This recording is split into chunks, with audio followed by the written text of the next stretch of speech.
آج کا موضوع برین سٹروک کے بارے میں ہے، جس کو صرف سٹروک بھی کہا جاتا ہے۔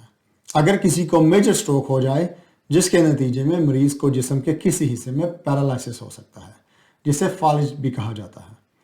آئیے سٹروک کی علامات، اسباب، روک تھام اور علاج کے بارے میں جاننے کی کوشش کرتے ہیں۔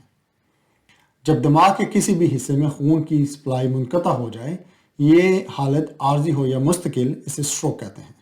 جب جسم کے کسی حصے میں خون کی سپلائی منقطع ہو جائے تو وہ حصہ مرنا شروع ہو جاتا ہے۔ اسی طرح دماغ کے کسی حصے کو خون کی سپلائی نہ ہونے سے دماغ کے خلیے بھی اسی طرح سے مرنا شروع ہو جاتے ہیں۔ مثال کے طور پر کسی کے پاؤں میں خون کی سپلائی اس کے بیٹھنے کی پوزیشن کی وجہ سے منقطع ہو سکتی ہے۔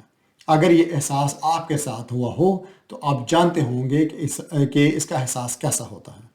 یہ احساس سوئیوں کے چبھنے سے شروع ہوتا ہے۔ یہ بھی ہو سکتا ہے کہ پاؤں کی رنگت تبدیل ہو جائے، لیکن زیادہ اہم بات یہ ہے کہ آپ اپنے پاؤں کو اس طرح سے محسوس نہیں کریں گے جیسا آپ عام طور پہ کرتے ہیں، اور اس سے بھی اہم بات یہ ہے کہ آپ اپنا وزن رکھنے یا چلنے کے لیے اپنے پاؤں کو استعمال کرنے سے بھی قاصر ہو جاتے ہیں۔ دماغی خلیات چند منٹوں میں خون کی فراہمی کی عدم موجودگی میں مرنا شروع ہو جاتے ہیں، جو انہیں آکسیجن اور غذائی اجزاء فراہم کرتے ہیں جن کی انہیں اشد ضرورت ہوتی ہے۔